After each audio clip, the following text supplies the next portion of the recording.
जय हिंद दोस्तों, स्वागत है आप सभी का मेरे भाई आपके अपने परिवार में और एक जबरदस्ती वीडियो में। एक ऐसी नोटिफिकेशन अभी आई आरआरबी की जिसके अंदर में सिर्फ और सिर्फ मैथ और रीजनिंग के आधार पर आप स्टेशन मास्टर के पद के बराबर में आप जा सकते हैं। कोई अंग्रेजी, कोई हिंदी, कोई जीएस, किसी की आवश्यकता नहीं है।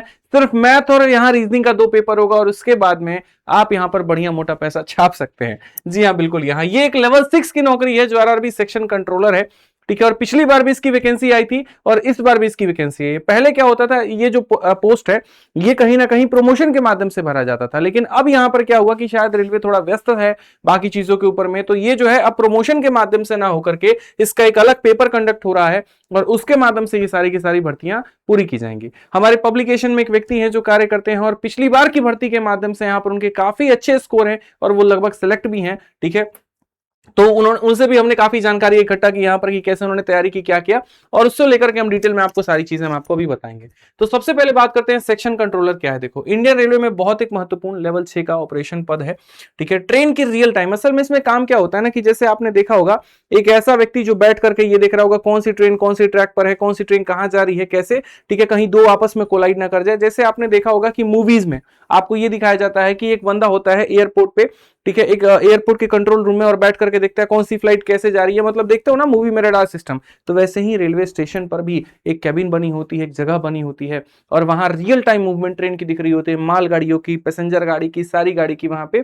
ठीक है, कि कोई दो गाड़ी आपस में टकराना जाए, मतलब बहुत ही ज्यादा एक तरीके से ना ये शांति, मतलब ये सतर्कता वाली जॉब होती है। इसमें सावधानी हटी दुर्घटना घटी, ये वाली बात हो जाती है। ठीक है, तो वो वाला जो काम होता है वही मेरे भाई सेक्शन कंट्रोलर जो लोग हैं वो करते हैं। स्टेशन मास्टर के साथ में मिलकर के सुरक्षा का पूरा ध्यान रखना और इमरजेंसी के दौरान जो है तुरंत और सही डिसीजन लेना। अक्सर आपने देखा होगा कि जब एक्सीडेंट भी होती है तो सबसे पहले पूछताछ इन्हीं से होती है कि भैया आपकी निगाह कहां पर थी, जब जा रहा था तो आपको दिखा नहीं वहां पे, तो बताते नहीं हमको तो दिखा था, पता नहीं वहां फॉल्ट कैसे हो गया, पटरी पर कहीं ना कहीं फॉल्ट होगा। तो ये सारी बातें जो होती है वो पूरा पूरा ध्यान इनको रखना होता है।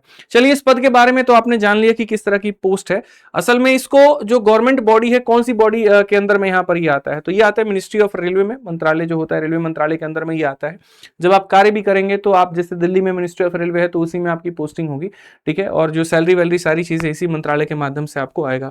भर्ती करने वाला जो बोर्ड है वो आरआरबी है, रेलवे रिक्रूटमेंट बोर्ड, जो कि अपनी खुद की सारी रेलवे की भर्तियां निकालता है, डॉक्यूमेंट वेरिफिकेशन से लेकर के सब कुछ यहाँ पर यही करता है।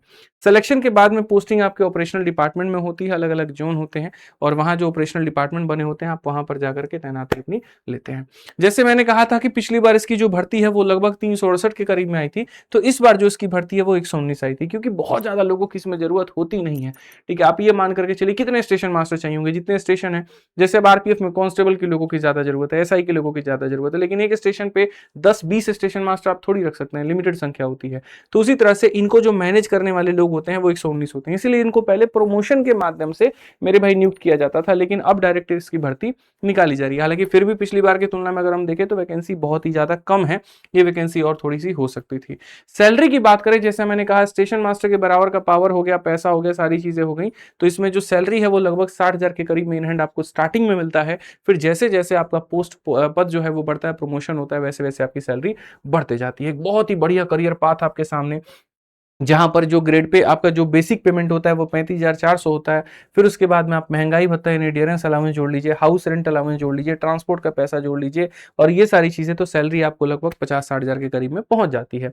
रेलवे के पासेस आपको मिलते हैं, यानी इसके माध्यम से क्या होगा, थर्ड एसी हो गया, आप उसके अंदर में आप खुद भी ट्रैवल कर सकते हैं, फ्री में कर सकते हैं, भारत में कहीं कर सकते हैं और खुद के साथ साथ अपने परिवार को भी लेकर के जा सकते हैं। हालांकि रेलवे में काम करने वाला कोई भी कर्मचारी है एसएससी के माध्यम से भी जो मिनिस्ट्री ऑफ रेलवे में सेलेक्ट होते हैं उनको भी रेलवे के पास मिलते हैं, तो जो फायदे होते हैं वो अलग ही होते हैं, नेक्स्ट लेवल के होते हैं। तो कभी आपका आने जाने का किराए का पैसा नहीं लगता है। अगर हम बात करें यहाँ पर ये फॉर्म आया तो लोगों के मन में उत्सुकता हो गई कि भैया ये फॉर्म कब से कब भरा जाएगा, पेपर कब होगा, होगा तो कितने चरणों में होगा, डॉक्यूमेंट वेरिफिकेशन कब होगा, ये पूरी भर्ती प्रक्रिया कितने समय के अंदर में समेटी जा सकती है। तो मैं आपको सब कुछ यहाँ पर इस वीडियो के अंदर में बताने वाला हूँ। फीस क्या होगी, क्वालिफिकेशन क्या होगा, पेपर कितने लेवल में होने वाला है, इसमें यहाँ पर जो सैलरी है वो कितनी मिलती है, आपका कहीं ना कहीं ट्रेनिंग होता है वो कहाँ होता है, प्रमोशन होते हैं वो कैसे होते हैं। तो एकदम बढ़िया से वीडियो को शुरू से लेकर के अंत तक देखिएगा और चैनल को सब्सक्राइब नहीं किया है ना तो अभी कर लीजिए, क्योंकि ये चैनल सिर्फ आपके हित की बात करता है, यहाँ पर सिर्फ आपके फायदे की बात होती है और यहाँ पर आपको बेनिफिट बताया जाता है। ठीक। तो इसके बारे में अगर हम बात करते हैं तो सबसे पहले बच्चों अगर आप देखोगे तो 15 जुलाई 2026 को इसका ऑनलाइन में आवेदन शुरू हो चुका है। ठीक है, और उसके बाद शुरू हो जाएगा मतलब यहाँ पे, और जो एप्लीकेशन भरने का अंतिम तिथि होगा वो 14 अगस्त होगा। बोलोगे यार 100-150 पोस्ट है, इसके लिए इतना एक महीने का समय क्यों देना? अरे भाई पोस्ट में 100-150 है, लेकिन अप्लाई करने वाले 10-10 लाख लोग होते हैं इसके अंदर में। तो एक महीने का पूरा वक्त आपको दिया जाएगा, जुलाई में खुलेगा और अगस्त में आप जाकर के इसका फॉर्म भर पाएंगे। मतलब लास्ट डेट जो होगा वो 14 अगस्त होगा रात के 12 बजे तक।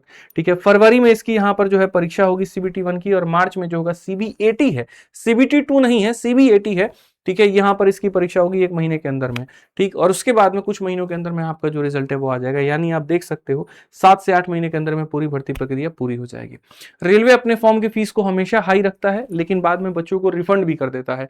तो अगर आप देखोगे तो जैसे जनरल और ओबीसी के लिए 500 रुपए का फॉर्म है, लेकिन जो जाकर के सीबीटी 1 देकर के आ गया तो 400 रुपए उसके खाता में वापस हो जाता है। ऐसा इसीलिए किया जाता है ताकि भारी से भारी संख्या में लोग आवेदन ना कर दें। ठीक है, मतलब यहाँ पर कई लोग ऐसे होते हैं कि फॉर्म की फीस सस्ती को देख करके आवेदन कर देंगे लेकिन बाद में नहीं जाएंगे। इससे क्या होता है कि सेंट्रल रेलवे तो बुक कर देती है हर जगह पर, और बाद में उसका पैसा वो जो होता है वो वेस्ट हो जाता है। तो इसी को ध्यान में रखते हुए उन्होंने ऐसा किया कि जी 500 रुपया रखेंगे, तो जो जेन्युइन और एकदम सत्तर कैंडिडेट होगा वही फॉर्म को भरेगा, और वही फॉर्म को भरेगा तो अपना पेपर देगा, 400 रुपये अपना ले जाएगा।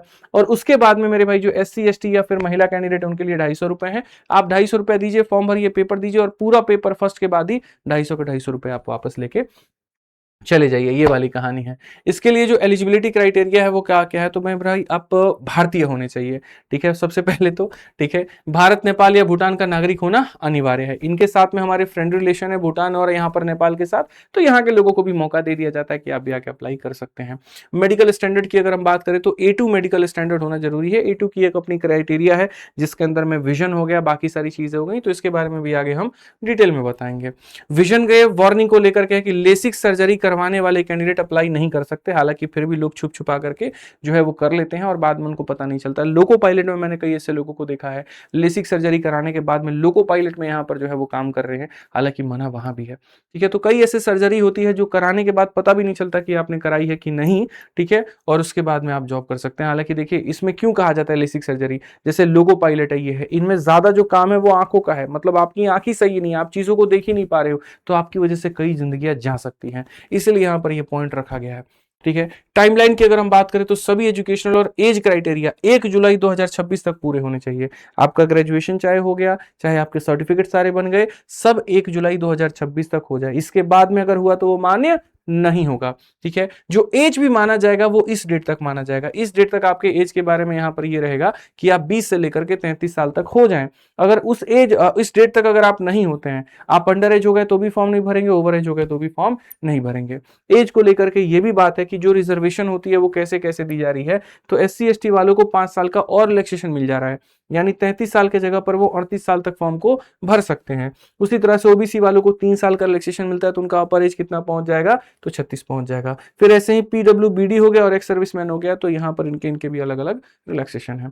तो आपने समझ लिया इस बात को लेकर के। ठीक, उसके बाद में तो एज आपको पता चल गया। एज के साथ में जैसे कहा कि मैंने 1 जुलाई के बाद भैया आपका जो पेपर देखो, ये जो डेट है 1 जुलाई 2026, ये वो डेट है मेरे भाई जिसके आधार पर आपके डॉक्यूमेंट सारे के सारे देखे जाएंगे।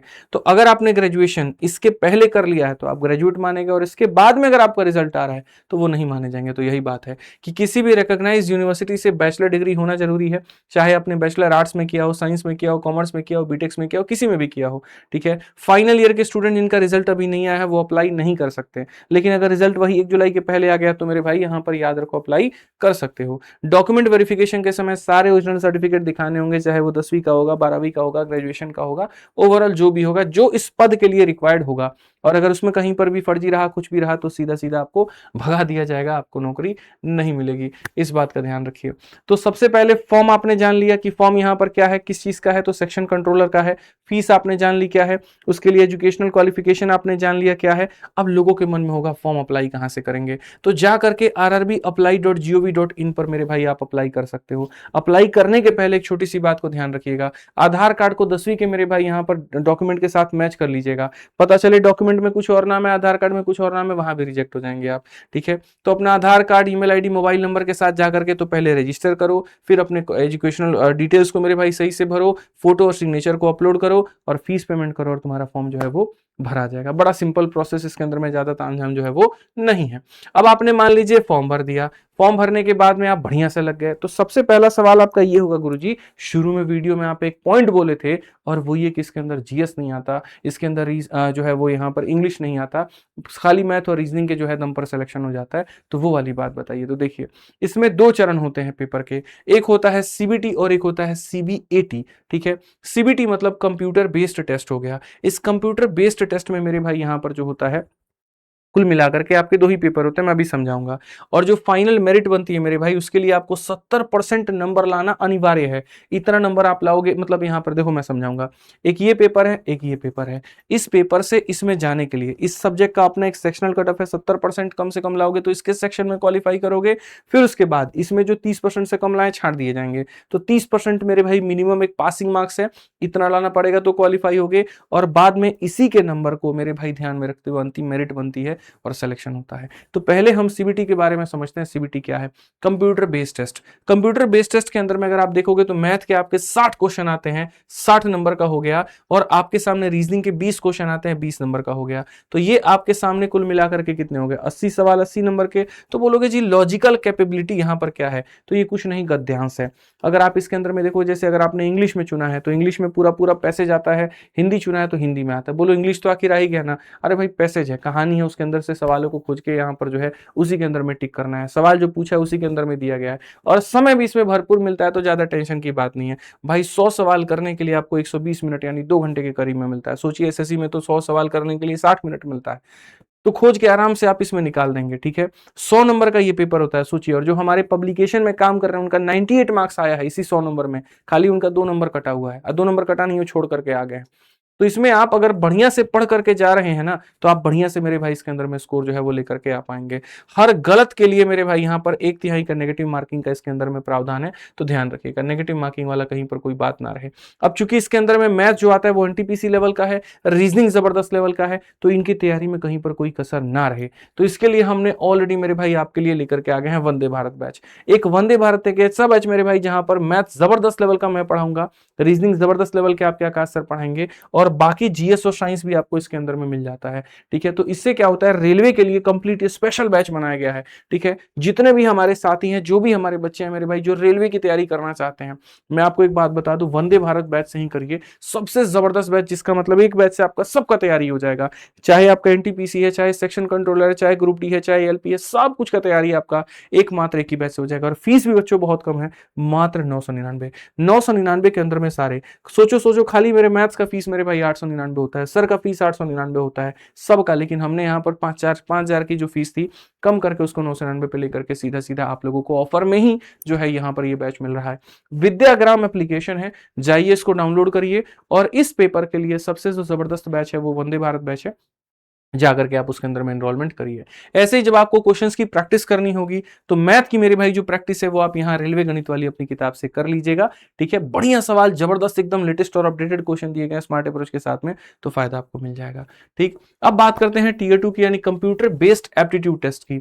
इसके अंदर में देखोगे तो क्या होगा, तो देखो इसके अंदर जो टेस्ट होते हैं ना, वो तुम्हारे कहीं ना कहीं सतर्कता को लेकर के होते हैं, इंटेलिजेंस को लेकर के होते हैं। जैसे एक टेस्ट का नाम दिखाता हूँ, इंटेलिजेंस टेस्ट। इसमें क्या होता है, डिसीजन मेकिंग और लॉजिक वैलिडेशन, कि तुम कितना जल्दी कोई चीज का डिसीजन ले पा रहे हो। फिर उसके बाद में स्पेशल स्कैनिंग टेस्ट, यानी यहां पर मतलब फटाफट फटाफट फोटो दिखाया जाएगा एक तरीके से, और फिर उसके बाद में क्वेश्चंस कुछ इस तरह से। इंफॉर्मेशन ऑर्डरिंग हो गया, पर्सनैलिटी टेस्ट हो गया, और ये जो होता है इनके कोई मार्क्स नहीं होते, इनको सिर्फ और सिर्फ क्वालिफाई करना होता है, और यहां पर जो है मिनिमम 30% आपको लेके आना पड़ेगा, तो क्वालिफाई करोगे। तो वो वाला पेपर, ये वाला पेपर, दोनों को मिला करके अंत में आपके सामने जो है वो कट ऑफ निकलता है। और कोई इंटरव्यू नहीं है, मतलब आप देखा होगा मोदी जब आए थे तो उसी समय उन्होंने कह दिया था ग्रुप बी और ग्रुप सी पोस्ट से इंटरव्यू हटा दिया जाएगा। ठीक है, तो उस समय से यहाँ रेलवे और एसएससी सबसे इंटरव्यू हटा दिया गया, और उसके बाद में तब जो है अंत में जाकर के आपका जो बच्चों कट ऑफ है वो बनता है। तो अगर हम उस समय कट ऑफ की बात करेंगे तो देखो यहाँ पर, जैसे अगर हम बात करें पिछले वाले पेपर को लेकर के, ये फाइनल कट ऑफ है ना भाई, ठीक है। पार्ट 1 का है तो पार्ट 1 जैसे मैंने कहा था 100 नंबर का जो सीबीटी वाला पेपर हुआ था पिछला वाला 2025 वाला, तो आप आरआरबी अहमदाबाद का देखोगे तो कट ऑफ कितना गया 93, भोपाल का देखोगे तो कितना गया 93, कोलकाता का देखोगे तो कितना गया 96। तो इसीलिए इसमें आप इतना मन में बना करके चलो कि 95 प्लस का हमको टारगेट लेकर के आना है। इससे कम अगर लेकर के आओगे तो बात नहीं बोलोगे। 100 नंबर में 95 नंबर, तो अरे भाई पोस्ट भी तो देखो, मात्र यहाँ पर 100 से 100 150 के बीच में यहाँ पर पद है और अप्लाई करने वाले 10-10 लाख लोग हैं। तो कट ऑफ तो 7वां आसमान छुएगा ही छुएगा, और ऊपर से यहाँ सारे जो पेपर हैं वो स्कोरिंग है जिसमें कहीं पर कोई नंबर कटने के नहीं है। तो इसीलिए इसमें कट ऑफ ज्यादा जाती है। तो तैयारी बढ़िया से करोगे तो हो जाएगा। इसमें अगर हम बात करें भैया प्रमोशन को लेकर के कि कहां से कहां तक होता है, तो आप लेवल 6 में सेक्शन कंट्रोलर के पोस्ट पे होते हैं, प्रमोशन के बाद चीफ कंट्रोलर हो जाएंगे, फिर उसके बाद असिस्टेंट ओपीएस मैनेजर, और फिर डिविजनल जो है ओपीएस मैनेजर। लेकिन ये बहुत अंत तक आप जाते हैं, ग्रुप ए तक बहुत बाद में पहुंच पाते हैं। ठीक है, बहुत समय लग जाता है, बहुत कम ही लोग वहां पर पहुंच पाते हैं। अगर आपने कम उम्र में ज्वाइन किया है, रिकॉर्ड अच्छा रहा, तो आप वहां तक पहुंच जाएंगे, नहीं तो फिर आप यहीं तक आप रह जाते हैं। ठीक है, चलिए, तो ये आपका हो गया प्रमोशन। प्रमोशन के बाद में होता है भैया हमारी ये नौकरी होगी तो ट्रेनिंग कहां पर होगी। तो ट्रेनिंग जो होती है वो आपका जोनल रेलवे ट्रेनिंग इंस्टीट्यूट यानी जेआरटीआई में होता है। और मतलब जो है फाइनल डिप्लॉयमेंट के पहले 12 महीने की आपकी ट्रेनिंग होती है, कड़ी ट्रेनिंग होती है, बहुत कुछ सिखाया जाता है, जिसमें शुरू के 6 महीने क्लासरूम की थ्योरी लर्निंग पर फोकस किया जाता है, और बाद में अगले 6 महीने जो है कंट्रोल रूम और प्रैक्टिकल के ऊपर में ट्रेनिंग होती है। कंट्रोल रूम में शुरू में जब है तुमको पूरा ट्रैफिक रूल तुमको बताया जाएगा, मार्शलिंग तुमसे की जाएगी, और तब उसके बाद में यहाँ पर इमरजेंसीज में क्या करना है वो बताया जाएगा। शुरू के जो 6 महीने होंगे मेरे भाई यहाँ पर, उसके अंदर में आपको सवारी गाड़ी जो मतलब वो डायरेक्ट नहीं दी जाएगी, पहले माल गाड़ी जो है उसको यहाँ पर देखो कि इसको सिग्नल दो, उसको पास करने दो, ये सारी चीजें करने दो। सारे एक्सपेरिमेंट जो होंगे वो मालगाड़ी पर होंगे, फिर पैसेंजर पर, फिर एक्सप्रेस पर, फिर सुपर फास्ट पे, इस तरह से कर करके जो है वो धीरे धीरे धीरे धीरे जो है चीजें आपको दी जाएंगी। पोस्टिंग की रही बात, वहां पर मान लीजिए आप किसी जोन में पोस्टेड हैं तो वहीं पर पोस्टिंग आपकी फिक्स हो गई। लेकिन आप अगर ट्रांसफर कराना चाहते हैं तो मान लीजिए आप भोपाल में हैं और कोई इंदौर में है, आप आपस की म्यूचुअल से आप एक दूसरे के साथ में पोस्टिंग को ट्रांसफर कर सकते हैं। हालांकि एसएससी में भी यही बात है। ठीक है, कट ऑफ मैंने आपको बता ही दिया कितनी जाती है, और सारी चीजें मैंने बता ही दी है। तो कुल मिलाकर के जो बात है वो यहाँ पर ये है, एक अच्छा पद है, काफी लोग इसको अप्लाई करते हैं, पेपर का लेवल बहुत शानदार होता है, बहुत जबरदस्त होता है। इसके हल्के में तैयारी लेके मत जाना, बढ़िया से इसको पढ़ोगे तब जाकर के इसकी बात बनेगी। ठीक है, फॉर्म का डेट मैंने बता ही दिया कब से अप्लाई करने वाला है। ठीक है, तो इंतजार करो, जब फॉर्म आएगा तो अच्छे से भर देना। उस समय अगर जरूरत पड़ी, कोई और चेंजेस आए, कुछ और मेजर बातें हुई, तो उस समय हम आपको और बता देंगे। ठीक है, तैयारी कहाँ से करनी है वंदे भारत बैच से, वो भी मैंने बता दिया। प्रैक्टिस कहाँ से करनी है, रेलवे वाली गणित वाली किताब से करनी है, वो भी बता दिया। पोस्टिंग, पावर, पैसा, प्रमोशन, सब कुछ मैंने आपको इस वीडियो के अंदर में कवर कर दिया है। अब वेबसाइट का भी नाम बता दिया जहां से आप फॉर्म को भर पाओगे। ठीक है, तो सारी जानकारी लगभग अपने जानकारी में मैंने आपको दे दी है, चाहे वो क्वालिफिकेशन हो, चाहे वो एज हो, चाहे सब चीज हो। इसके अलावा भी अगर कोई बात रह जाती है तो वीडियो के कमेंट बॉक्स में आप छोड़ दीजिएगा, हम उसका रिप्लाई कर देंगे। ठीक है, बाकी चैनल आपका अपना है तो सब्सक्राइब कर लीजिए बढ़िया तरीके से। ठीक है, और पूरा सहयोग दिखाइए। ठीक है, और एकदम अप्लाई करिए। हमारी तरफ से पूरी शुभकामनाएं हैं। ऑल द बेस्ट, ध्यान रखिए, खुश रहिए, मस्त रहिए। बहुत बहुत धन्यवाद। जय हिंद।